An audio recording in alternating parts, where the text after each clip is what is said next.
Stop looking for God in the sky.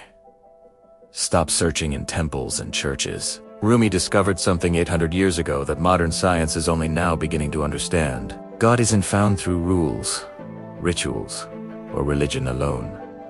God is found through love, but not the kind of love you think. Today, I'm going to share Rumi's most radical teaching, one that can transform your entire spiritual journey. Stay with me, because what you're about to hear might change everything you thought you knew about connecting with the divine. Let me ask you something. Have you ever prayed, begged, searched for God, and felt like you were talking to an empty room? Have you followed every rule, read every scripture, done everything right, but still felt spiritually empty inside? You're not alone. Millions of people around the world are going through the motions of spirituality, but they're missing the one ingredient that Rumi said was absolutely essential. Here's what Rumi understood. You can't think your way to God. You can't earn your way to God. You can't even pray your way to God if your heart remains closed, because according to Rumi, the heart not, the mind is the gateway to the divine, and love is the key that unlocks it. Now, before we go deeper, let me tell you who Rumi actually was. Jalal ad-Din. Muhammad Rumi wasn't always a mystic poet. He started as a traditional Islamic scholar, intelligent, respected, successful. He had everything figured out until he met Shams of Tabriz. Shams was a wandering dervish, a spiritual rebel who asked Rumi one simple question that shattered his entire world. Are you here to memorize books or to become the living truth? That encounter awakened something in Rumi. He realized he had spent his whole life studying about God, but he had never actually experienced God. That's when his transformation began. And out of that transformation came some of the most beautiful spiritual poetry the world has ever known. Poetry that's still touching millions of hearts today, 800 years later. Why? Because Rumi discovered the universal language that every human being understands: love.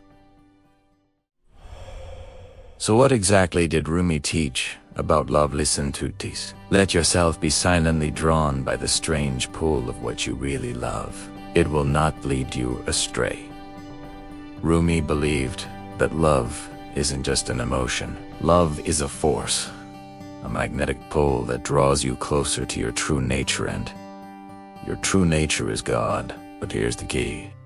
Rumi wasn't talking about romantic love, or even just loving other people. He was talking about a much deeper kind of love. A love so pure, so overwhelming, that it dissolves everything else. He called it Ishq, divine love. What is divine love? Divine love is when you fall so deeply in love with the Creator that everything else fades away.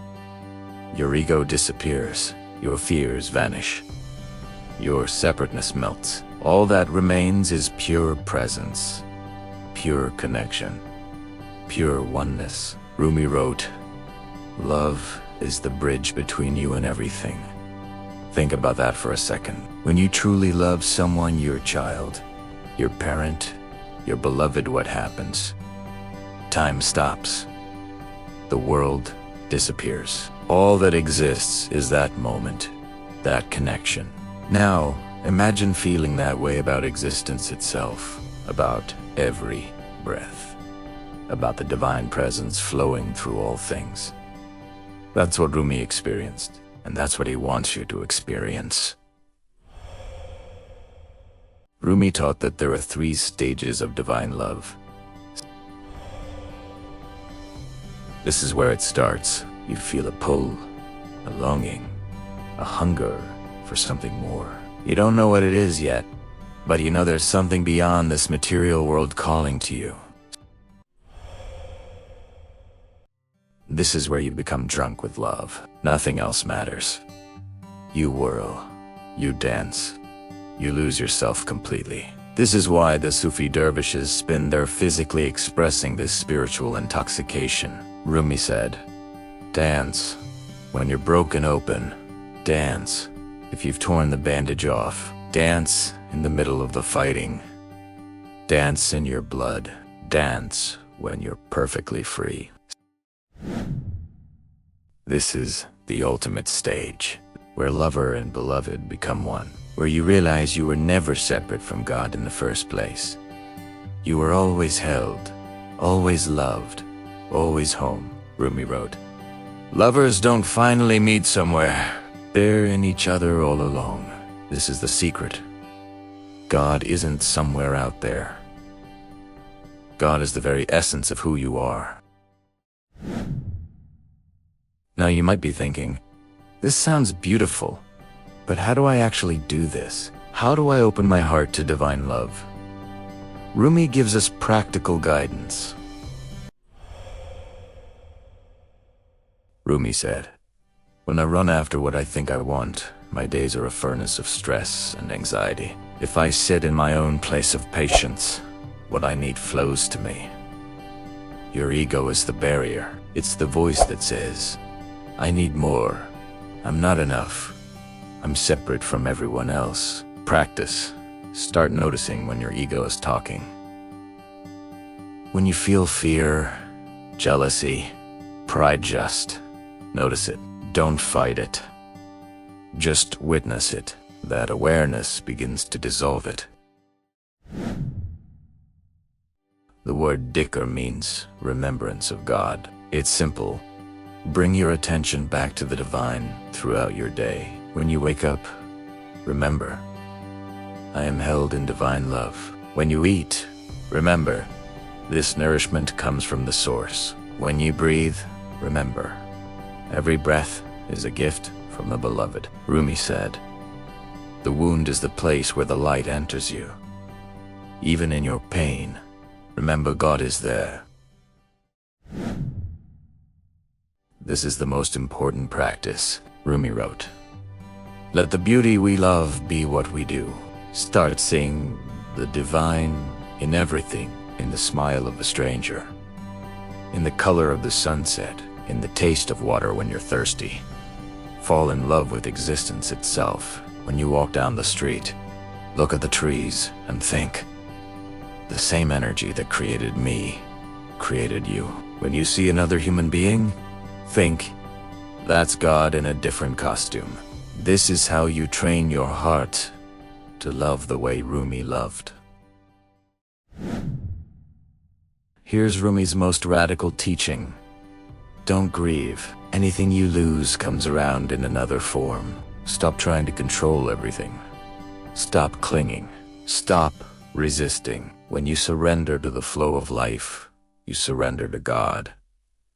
And in that surrender, you find freedom.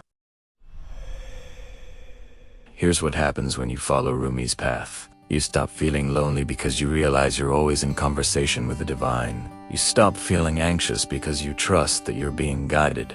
You stop feeling separate because you experience the oneness of all things. Your prayers become love letters. Your breathing becomes worship. Your entire life becomes a dance with God. Rumi said, you are not a drop in the ocean. You are the entire ocean in a drop.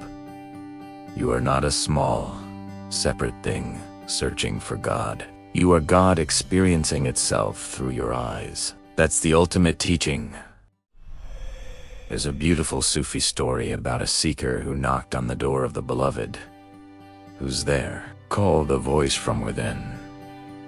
It is I, said the seeker. Go away. There's no room for two in this house. The seeker went away. Heartbroken, he wandered in the wilderness, suffering, surrendering, letting go of his ego. Years later, he returned and knocked again.